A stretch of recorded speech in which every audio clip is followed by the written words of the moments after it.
Hi,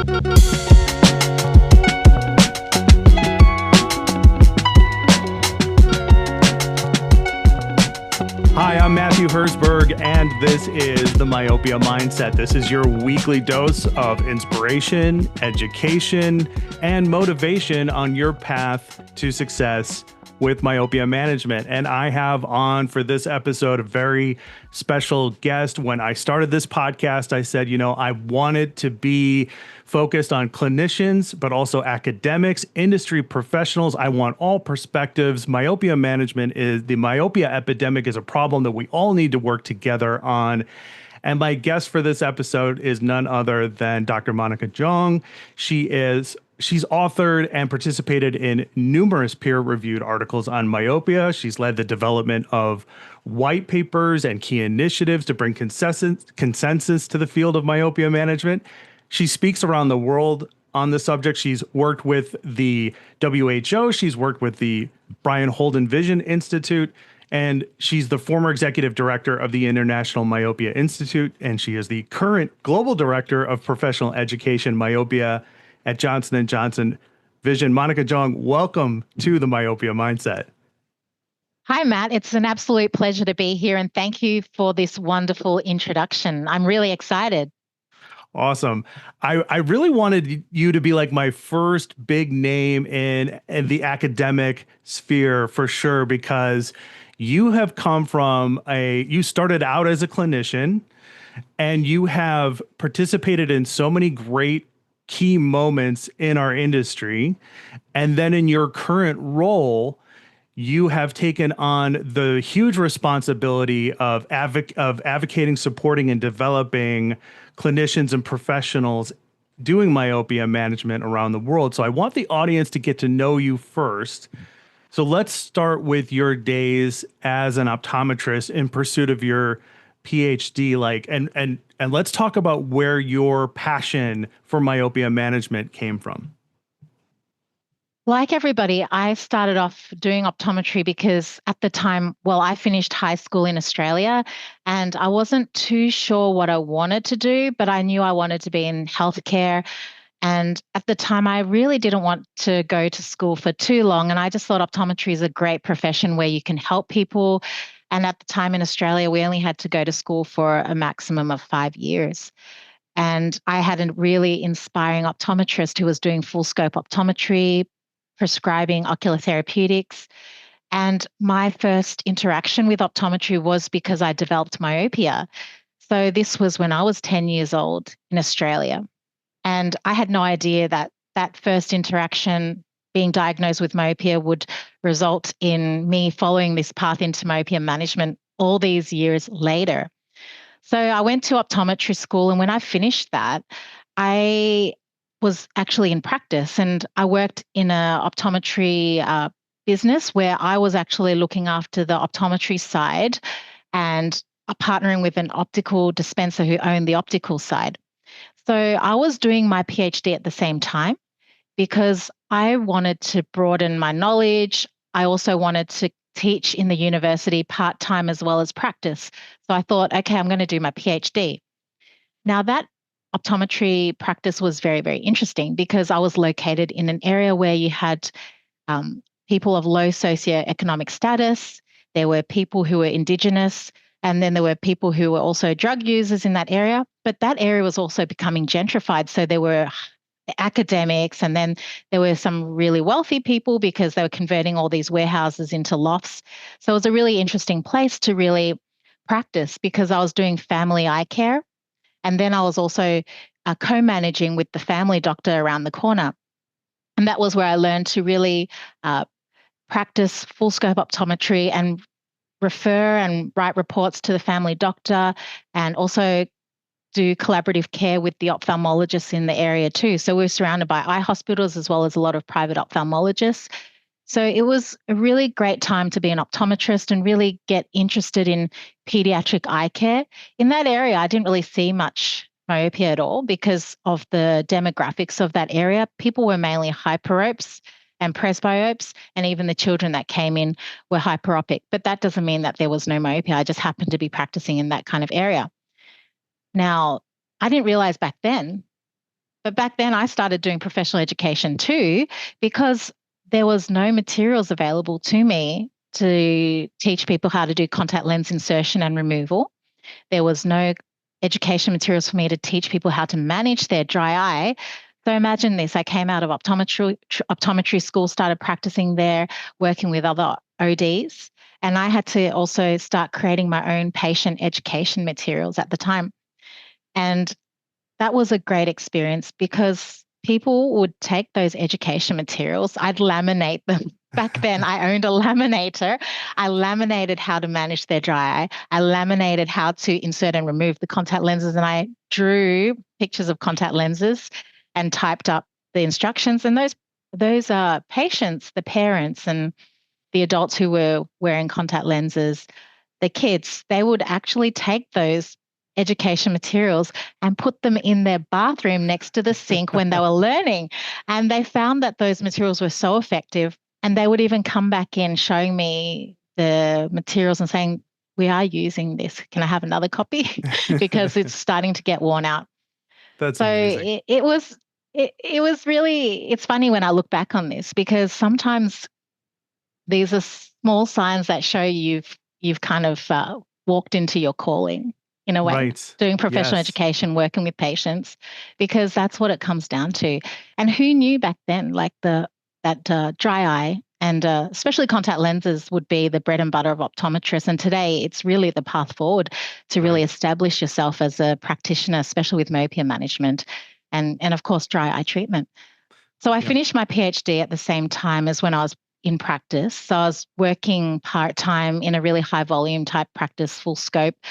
And I did finish my PhD. It took a little while. And then I did a postdoc.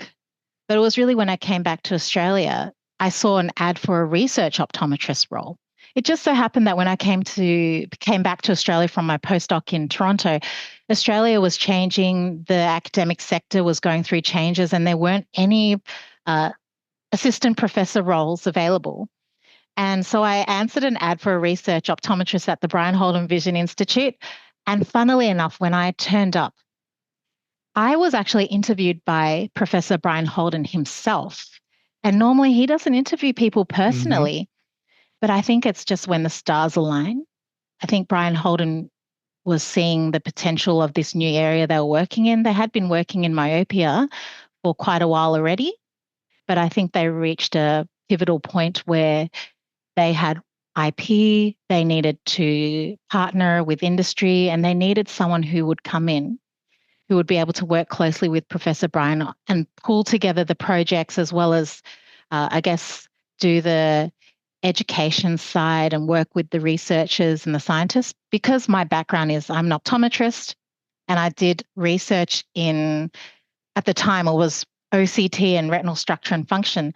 I knew how to speak to scientists, Mm-hmm. and that's why he hired me on the spot.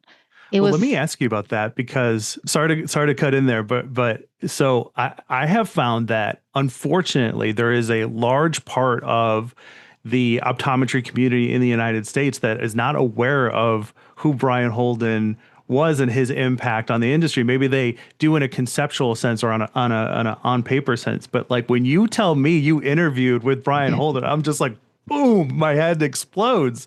Right. So let's talk about who Brian Holden was and like what he meant to you and like because that's an amazing thing, right? To work with him. I had the opportunity to meet him one time. I heard him speak. I immediately fell in love with like his passion about it, his candor. He was making a comment about it was the hygienic care of ortho K lenses. And he made a joke about like when you smell someone farting, what that means. You know, the particles, the fecal particles landing on your mucous membrane. And he used that as an analogy for why we need to stop having our patients put their lenses in the bathroom. And I talked to him afterwards, but like you knew him, you were interviewed by him. So tell us, who was Brian Holden? What was your relationship like that? Because I think that's amazing. yeah, like I never thought in my life I would be working with Professor Brian Holden because when we went to school, he was always in the textbooks as Holden et al., and it was always associated with the silicon hydrogel development. He came to fame because he was one of the first professors back in the 70s and 80s that actually started working with industry before anyone started working with industry, or that was the norm. And he had co-developed Sci-Hi, and then also a lot of optical designs in soft contact lenses, stabilizing toric designs. And he partnered with pretty much every single big contact lens company out there. And he was part of the group that worked out the level of decay needed and built that category of Sci-Hi. And when I turned up, I didn't realize that he was going to be the one to interview me. So I wasn't expecting that. But it was fate. That's all I can say, because if I hadn't met him, I probably would have gone back into optometry practice and not gone into research and had the career I've had so far, because I wasn't sure I was going to go into research at that point, because when I'd come back to Australia, the landscape had changed. There was no assistant professor roles, as I mentioned. But as soon as I walked into the room, there was this larger than life guy. He was larger than life. If you've ever met him in person, he's physically huge. Yes. He's 3 times bigger than me, at least. And he's probably at least 1 foot taller than me. But as soon as I walked in, I felt really at ease. He had that persona, the charisma, that when he focused his attention on you, you were right, the center of his world or his focus. And he was fully listening to what you had to say, and he was really interested. But that interview really changed everything. I mean, he was talking to me about all the amazing things that he was leading Brian Holden Vision Institute through, that it wasn't just myopia, because at the time it was just like all this new technology accommodating gels, advocacy, vision centers, presbyopia, astigmatism, retinal cameras, lots of amazing things. And we just really hit it off because we both came from the same school originally, and then we left that school in that city and did our own thing. And he kind of saw a kindred spirit in me, and his personality, like you mentioned, the way he talks, he's rough around the edges. Right. Yes. But that actually hides his heart of gold. He's that type of person, incredibly kind, but interested, curious. And people use the word visionary, but in truth, he was visionary, because he was seeing where the profession and the next big thing was over 20 years ago. And he was at that point when I met him that he needed someone to work with him really closely. He had a great team, but he needed an addition, some new blood. And I think we became friends at the same time as being bosses, because I really understood him. He worked so hard. He flew everywhere constantly. He was always on the go. And I think that kind of gave me the training of what it takes to work in industry. Right. Even though he was an academic running a nonprofit research institute, his work ethic, he just never stopped. Right. And anyone working closely with him had to be able to keep up somewhat with him. And I was probably one of the people who could just keep up with where he was going with all his different projects at the time, and still being able to piece it all together and still find the strategic direction of how to get there. And that was one of the skills that I learned from the ground up, because you can imagine my only experience until I started working at the Brian Holden Vision Institute was doing my PhD, learning how to do research and submit ethics, and then working in practice, seeing patients, very different skill sets. Right. But I think that training, coupled with my personality, it was very complementary to him.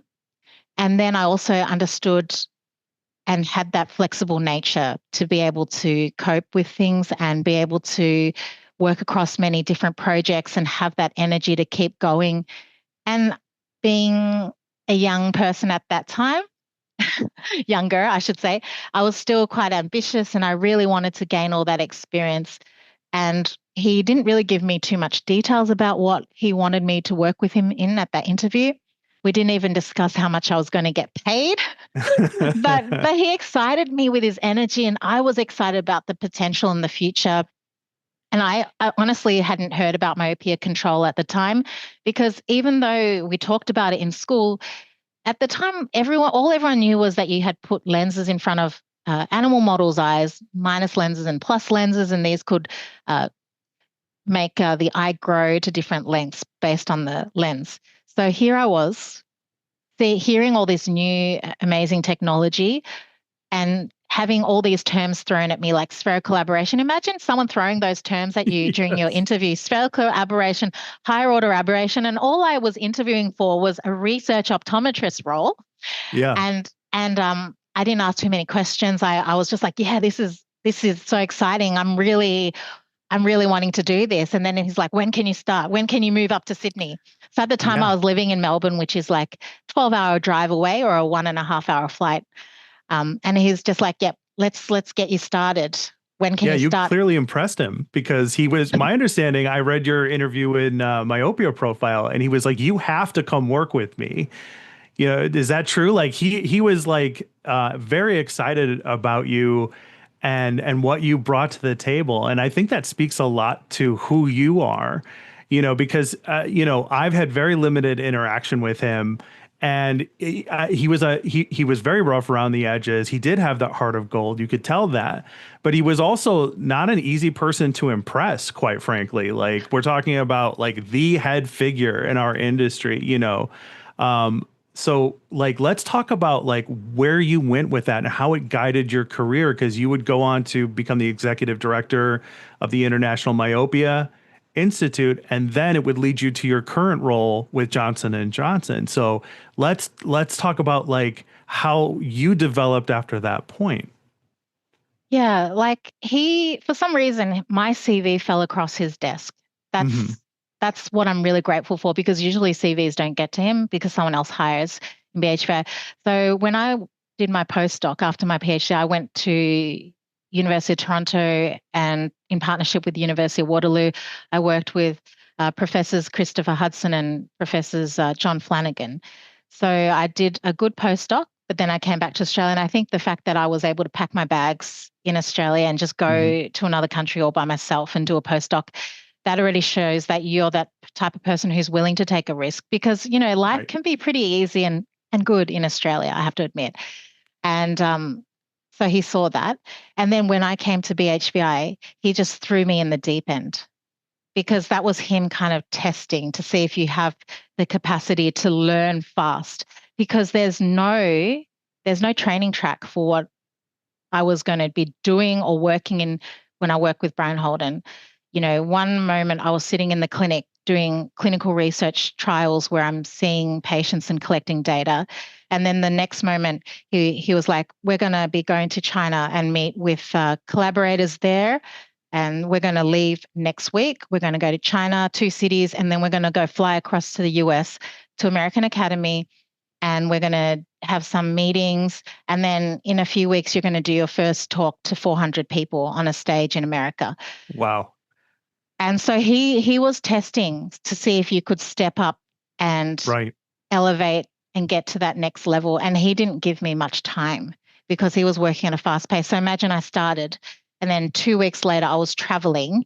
And then by the end of the month, I was doing a big talk because he needed more people on the team to help, because there were um, so many projects going on in different parts of the world. And when you worked with Professor Holden, you either sank or you swum. Yes. And if Yes. you sank, you'd probably be working in another team, uh, staying on site. You wouldn't be able to work with him at that pace. And so it was a very interesting time, I have to say. I didn't think too much about the bigger picture of why I'm doing this, or where's this going to lead me, or is there a future? I I for some reason just trusted him, because he gave off that trust, and Yeah. you could have faith in him to follow. And he allowed me to lean in and bring my own viewpoints, my own skills, and make that job mine. Because the way he managed was that he said, this is what we're going to do, high level. and then let you work out your way to deliver it and do it. And so it started off, just working on his things, working on papers, working with other teams from different areas. I could be working with people in clinical trials, and I'll work with someone in the public health, in the vision centers, and then working with some of the schools of optometry where they were being established in the developing countries. And then I'd be working with engineers and even talking to the patents attorneys. So I got exposure to so many great minds, so many talented people. So I was able to just learn a lot just from talking to people from Right. osmosis. And once we had done significant number of myopia trials and things like that, it just so happened that there were opportunities where it got to the point where it's time now to start talking to people outside of just our institute about myopia. It it got to the point where you needed to educate practitioners about myopia management because they'd never heard of this. This we're talking about over 10 years ago. To Yeah. them, it was voodoo. You would know Right. that because you've been in Yes. AOMC and doing Ortho-K, been involved in Ortho-K for 20 years. People Right. still thought it was voodoo at the time. And so it was about building the train, but firstly building each track at a time. That's what we were Yes. doing and planting the very earliest seeds. So we started talking to practitioners in US at key meetings, as well as China, as well as developing countries, because in developing countries, they do struggle to even correct myopia. So we had to uh, educate based on where we were.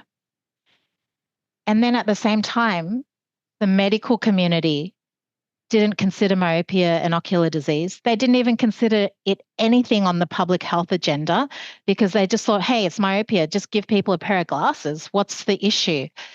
And so I also started to work with Professor Holden, Professor Serge Reznikov, and Professor Koven Naidu and Professor Earl Smith at the time to start talking to leaders in ophthalmology, the leaders in science. So talking to WHO, International Agency for Prevention of Blindness, and even way back then, 10 years ago, we had started talking to BCLA, American Academy of Optometry, the GSLS.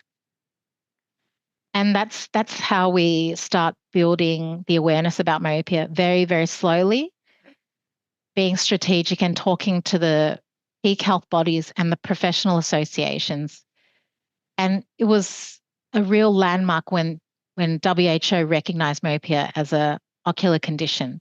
So at the time we had the first WHO meeting on myopia in Sydney.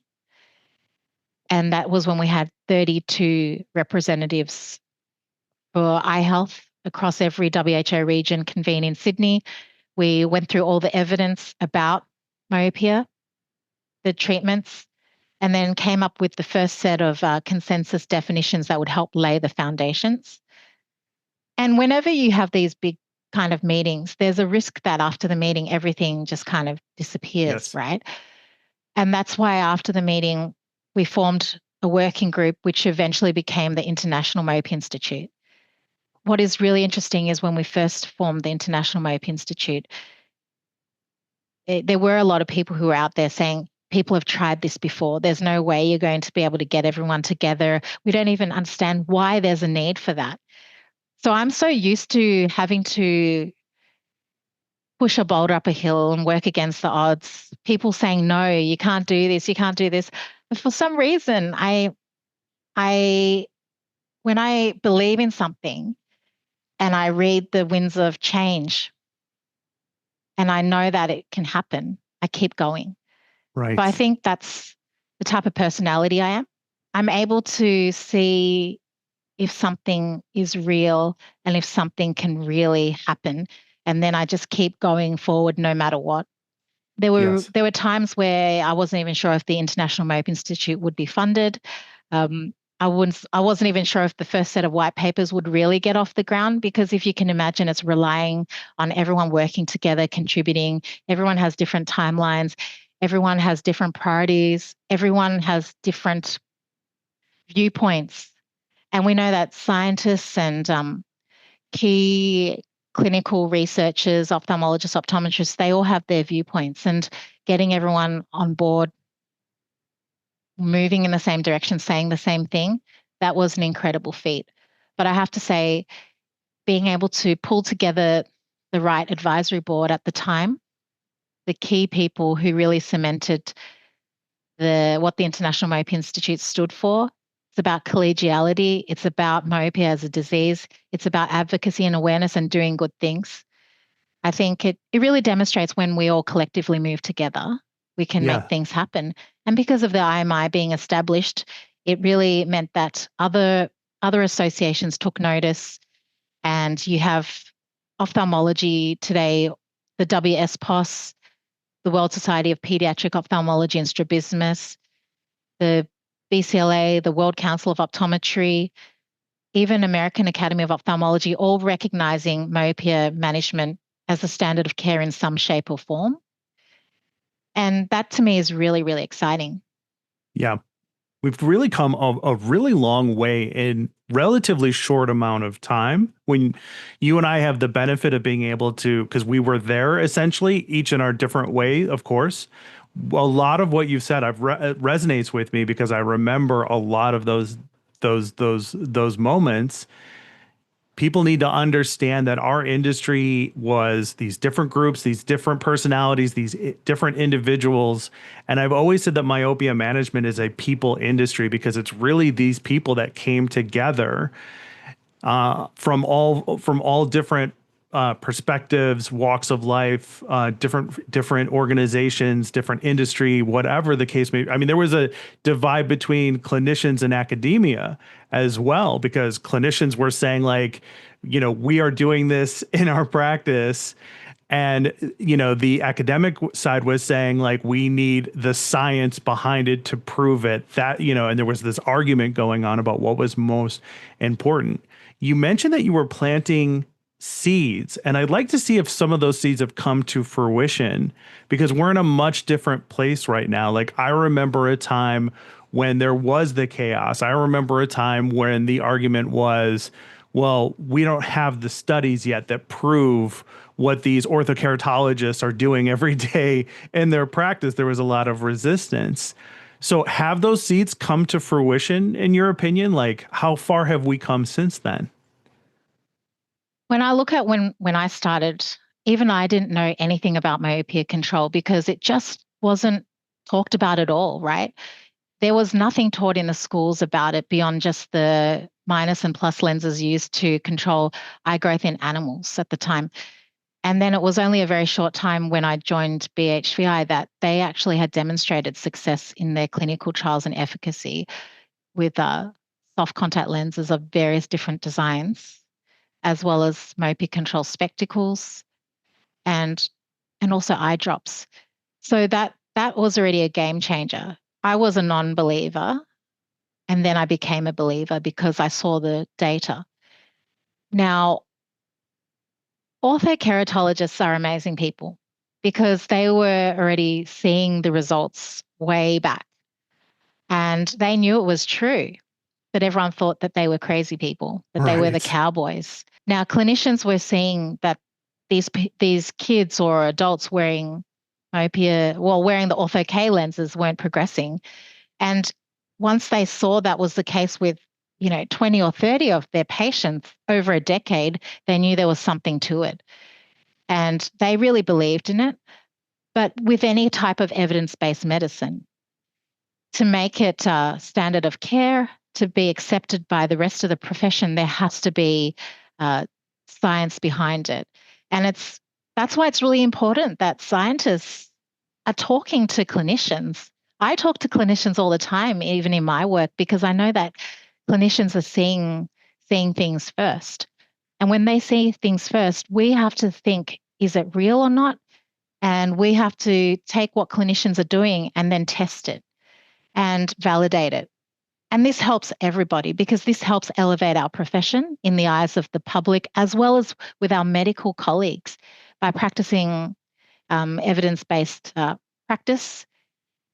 It really gives patients faith in what we do. And I'm really proud to say that today there are so many studies on ortho-K, like thousands of children have had clinical trials of ortho-K done. that has demonstrated that ortho-K is one of the most efficacious myopia management options. And there's studies behind so many daily disposable soft contact lens treatments as well. And now there's also the new generation of myopia control specs. So I think those seeds have been planted. The discussions with clinicians have led to the trials and has led to the innovation in the development of treatments. And this has become full circle because those treatments then become approved by regulatory bodies as well, some of them. And then those treatments are available to patients. And once again, the practitioner is at the center of it all. The practitioner is the one who sees the patients, educates the parents and the patients, monitors the patients, and is the person who's managing that child from childhood all the way to adulthood, becomes part of the family. I've seen many cases where the patient's grown up and they've gone back to the optometrist at graduation and shared in life's joys. And all because the optometrist has managed their myopia, has corrected their vision. Those things, those moments are why we are optometrists. And that's still the reason why I do what I do. Like, it's amazing what we can do as a profession. Yes. Yeah, definitely. And that's what this podcast is all about. Like, I want to share how awesome myopia management is. Let's get as many ECPs doing it as we possibly can. But I feel like we've run into a new problem. This is something that I saw when I was still with the AAOMC. I definitely saw it during my time as a clinical sales consultant with Johnson & Johnson, is that even though we have the research, I remember days where ODs were saying, when you can prove it scientifically, then I'll come on board. And now we can. We have more studies. We have great information. We have everything we need. And yet this is still a huge stumbling block, in my opinion, in my anecdotal experience. Why are so many, do you agree with this? And if so, why is this such a problem? Because a big part of your role at J&J is supporting, advocating, and developing practitioners. Why are ODs, why are eye care ECPs struggling with how to transmit all of this great science into their clinical practice? That's a really good question. And when we think about everything that we're hearing about myopia, all the studies that keep coming out, it is easy to think it's so complicated because every week we're hearing something new. Then is it this concentration of low-dose atropine? Then is it this concentration of low-dose atropine? And there's so many different types of soft multifocal type contact lenses or myopia control contact lenses becoming available outside of the US. And there's also myopia control spectacles that are becoming available outside of the US. And people are confused. They think, but then which is the best treatment? Sometimes I feel we should step back and really just keep it very, very simple. And that's what I've been trying to do in my work as professional education lead in myopia at J&J globally. I mean, it is unfortunate that the US doesn't have like the full range of treatments that, your neighbors in Canada have. Right. But things are changing. And when we look at what's happening in Canada and other parts of the world where they have the full range of treatments, that has led to myopia management being adopted much more easily because the conversation becomes so much easier about myopia management. Now, the key barrier that practitioners tell me is that they don't have the time to talk about myopia and educate their patients. And then another key barrier is that when it comes to a contact lens, they find the chair time is an issue, and they also don't have time to train their staff to talk about myopia and then do all the I&Rs and everything that's needed to manage myopia. But this is all a misperception because firstly, the communication can be pretty easy these days if we're talking. All right, well, that's it for this regular version of the episode, but the discussion doesn't stop here. It actually continues in an extended version of this episode, which is available to our Substack supporters.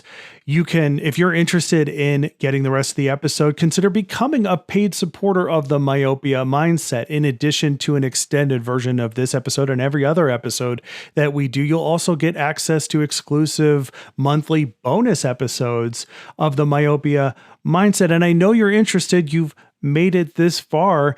And for the cost is $12 a month, which is basically the cost of a cup of coffee each and every week. And that's how I like to put it. Listen, if you would buy me a cup of coffee each and every week to nerd out about myopia, to bring on amazing guests, to spread the word about how awesome myopia management is and how more ECPs should be engaged in this specialty, then please consider becoming a paid supporter of the Myopia Mindset. You can do so on our Substack. myopiamindset.substack.com is how you do that. Thank you so much for your consideration. I'll see you at the next one.